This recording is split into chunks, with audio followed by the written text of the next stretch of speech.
साहेब, तुमच्या दोघांचं सुद्धा अभिनंदन. साधारण 20-25 दिवसांपूर्वी कागलमध्ये आणि राज्यामध्ये एक वेगळं वातावरण आहे की तुम्ही दोघं एकत्र आल्यामुळे पुढे नेमकं काय घडणार आणि जनता तुम्हाला स्वीकारणार की नाही, आता ते स्पष्ट झालेलं आहे, निकाल स्पष्ट झालेले आहेत. नाही, आता आपल्याला माहिती आहे की निवडणुकीपूर्वी ज्यावेळेला बी फॉर्म दिली होती त्यावेळी एक दिवस आधीच एका ज्येष्ठ नेत्यांच्या आदेशाप्रमाणे आमची ही युती झाली. वास्तविक हा जनतेला आणि सगळ्यांना धक्का होता. अनपेक्षितपणानं कुठल्याही कार्यकर्त्यांना विश्वासात न घेता ही आम्ही युती केली. आमच्याही मनामध्ये शंका होती की किती लोकांना रुचेल, किती लोकांना आवडेल. आणि शेवटी राजकारणामध्ये, समाजकारणामध्ये अनेक वर्ष संघर्ष होता आणि संघर्षामध्ये कार्यकर्तेसुद्धा बऱ्याच जणांना त्याची संकटं त्यांनी झेललेली होती. त्यांनी दोघांनाही फार मोठी साथ दिलेली होती. अशा पार्श्वभूमीवर एकत्र येणं आणि निवडणूक करणं ही फारच मोठी कठीण गोष्ट होती. कारण त्यांना समजावून सांगणं, त्यांच्या अनेक ज्या शंका आहेत त्यांना उत्तरं देणं, पुढचं राजकारण कसं होणार, पुढचं समाजकारण कसं होणार ही माहिती देणं, हे एक आमच्यासाठी फार एक आव्हान होतं. मला कागलच्या सर्व जनतेचं आणि मतदारांचं मनपूर्वक आभार मानले पाहिजे पूर्ण करण्यासाठी आणि या कागल शहराचं चांगला विकास करण्यासाठी आमची जी युती झालेली आहे. आणि विशेषतः एवढीच युती यापुरती नाही, येणाऱ्या जिल्ह्याच्या सर्व राजकारणामध्ये एक चांगली अभेद्य अशी एक भक्कम अशी आघाडी करून आजपर्यंत कागल तालुका हा जसा राजकीय विद्यापीठ म्हणून गणला गेला, त्यामध्ये निश्चितपणानं चांगलं काम आम्ही दोघं मिळून करू. मी आमच्या जनतेचं आणि सर्व उमेदवारांचं मनपूर्वक अभिनंदन करेन. आणि या की आता गडिंग्लजमध्ये जवळजवळ 5,000 मतांनी आमचा नगराधिपतीचा उमेदवार निवडून आला, परंतु त्याच्यात 4-5 नगरसेवकांच्या जागा आमच्या म्हणजे उमेदवार पराभूत झाले. याचा अर्थ की त्या प्रभागात त्याचं काम, त्याच्यावर असलेलं प्रेम, त्याचा विश्वास लोक हेही बघतात. म्हणजे फक्त पक्ष बघूनच ते मतदान करत नाही. आता मुरगुडमध्ये नगराध्यक्ष आज आमच्याकडनं गेलेले तिकडे निवडून आले, 4 आमच्या जागाही आल्या. म्हणजे शेवटी माणसं उमेदवार बघून मतदान करतात. ठीक आहे, थोडासा मी म्हटलं त्याप्रमाणे काही ना मला वाटतं चांगला प्रचंड प्रतिसाद आपल्या राज्याचे मुख्यमंत्री देवेंद्र फडणवीस साहेब, एकनाथ शिंदे साहेब आणि अजितदादा पवारांच्या पुन्हा एकदा जनतेने दाखवलेलं आहे. आपल्या मित्राच्या पक्षाला एकच जागा मिळालेली आहे, त्यानिमित्ताने काही सांगायचं आहे? आता काय झालेलं आहे की मी काली आणि दूर कुठं शिरोळ कुठं काय शिरोळ आघाडी होती ना. हे बघा, तुम्हाला सांगतो, आम्ही जे केलं होतं त्या 5 ठिकाणी आघाडी केल्या होत्या. राष्ट्रवादी काँग्रेस पक्षानं 3 ठिकाणी स्वतःच्या बळावर आम्ही उभे केले होते.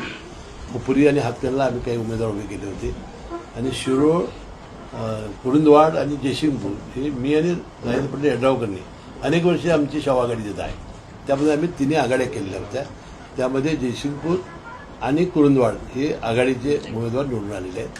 शिरोळमध्ये त्या आघाडीचा उमेदवार निवडून आलेला आहे. दोन्ही राष्ट्रवादीचा जो प्रयोग चंदगडमध्ये केलेला होता तो लोकांना रुचला नाही असं दिसतंय. तिथं बहुमत झालं आपलं, 2 नगराची सीट गेली आमची.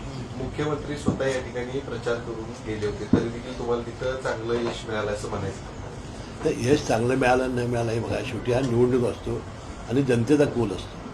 यामध्ये कोण हारतं कोण जिंकतं हे काय याला फारसं महत्त्व द्यायचं नाही. आपण ज्या लोकांनी विश्वास व्यक्त केला त्यासाठी काय करायचं हे महत्त्वाचं असतं. यापुढच्या निवडणुकीमध्ये माजी आमदार संजय गाडगे बाबा गटाला सत्तेचा वाटा मिळणार आहे? ते 100% ते आमच्या भारतीय जनता पक्षामध्ये आहेत, आमच्या युतीमध्ये आहेत. आणि त्यामुळं आम्ही त्यांना घेऊन आता आमचा या कागल नगरपालिकेच्या निवडणूक त्याचा फोटो आहे, आम्ही छापलेला आहे. आणि कायमपणानं आम्ही त्यांना विश्वासात घेऊन दोघांची आमची चर्चा झालेली आहे. मला वाटते लवकर आमची बैठक सुद्धा होऊ शकते. मतमोजणी आज होती, मात्र विजयाचे बॅनर कालच रात्रीच.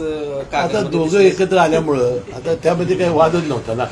आता मतदान विरोधक किती घेतील एवढाच मी आकडे बघत होतो, दुसरं काय. नेत्याचं नाव तुम्ही सांगितलं आहे, कोण ते मोठे नेते होते ज्यांनी ते जिल्हा परिषदेच्या आधी होईल.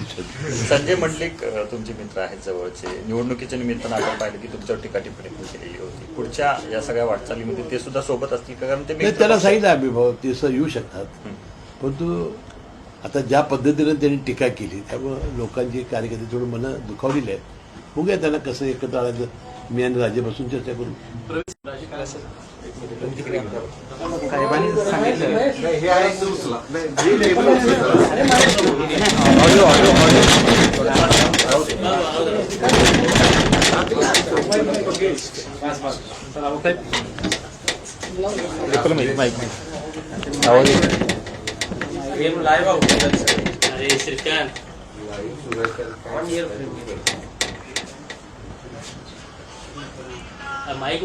जसं माननीय मुश्रीफ साहेबांनी आताच सांगितलं की युती झाल्यानंतर बऱ्याच लोकांना आश्चर्य वाटलं आणि कागल नगरपालिकेबद्दल मला आवर्जून एक उल्लेख करायचा आहे.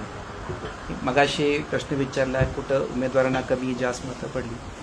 246 नगरपालिका आणि 42 नगरपंचायती 288 इलेक्शन्स होत्या आणि मी एवढी माहिती आता घेतली आहे आणि सगळे नगरसेवक जे आले निवडून आले आहेत सगळ्यात जास्त फरकाने निवडून आलेले नगरसेवक हे सगळे कागलमध्येच आलेले आहेत. त्याच्यामुळं जे मीडियामध्ये एक प्रश्न होता की आम्ही दोघं आल्यानंतर कुठंतरी दुसऱ्या बाजूला जनतेचा उठाव होईल, असं होईल तसं होईल, हे मला वाटतं या गोष्टीला आता तो विषय संपलेला आहे. जनतेने तो कौल दिलेला आहे. ठीक आहे. आणि त्यामुळं मला असं वाटतं की यासाठी कागलच्या जनतेचा आम्ही मनापासून आभार व्यक्त करतो. मुरगुडच्या पण जनतेचा कौल आम्ही मान्य करतो. आम्हाला जे अपेक्षित होते ते आले नाहीत आणि त्यावर साहेबांचंही अभिनंदन करतो की गडिंग्लजमध्ये वन वे सत्ता ते मला खात्रीच बोलली होती की येणार आहे आमची वन वे सत्ता. त्यांचंही मी अभिनंदन करतो. त्यांच्या बाजूने तिथं नव्हतो मी पण त्यांनाही अभिनंदन करतो. पण एक सगळ्याचे महत्त्वाचं की जनतेने आता हे स्वीकारलेलं आहे आणि जसं साहेबांनी सांगितलं की येत्या जिल्हा परिषदमध्ये साहेब असतील, मी असतील, माजी आमदार संजय बाबा असतील आणि राहिला प्रश्न संजय दादांचा ते साहेबांनी बोलले ते पुढे वरिष्ठ पातळीवर जे काही ठरेल त्यामुळे आपण एकत्र मिळून या इलेक्शनला पुढे जायचं आहे आणि जिल्हा परिषदला आम्ही तिघं बसूच आणि दादांचा जो विषय आहे ते नंतर साहेब ते बघून घेतील. परत सगळ्या कार्यकर्त्यांचा आणि जनताचाही मनापासून आभार व्यक्त करतो. विजयी उमेदवारांना घेऊन वर्षा बंगल्यावर कधी जाणार? आम्ही दोघं तरी आता परवा काय भेटू त्यानंतर वर्षा बंगल्यावर बघू. आता ते तुम्ही सगळं एकत्र आल्यानंतर काही असं बोलले होते की या निवडणुकीचा निकाल लागल्यानंतर समरजितसिंह घाडगे राजे यांचा पुन्हा भाजपमध्ये प्रवेश होण्याचा मुहूर्त आहे तर तो मुहूर्त खरंच ठरणार आहे का ते बाकी कधी? मागच्या वेळी प्रेसला बोललो होतं तुम्ही तारखा ठरवा. त्याच्या आधी ठरवलेत. योग्य वेळी ते आम्ही सगळ्या गोष्टी बोलू आणि त्यावर मला वाटतं जेव्हा काय ते डेव्हलपमेंट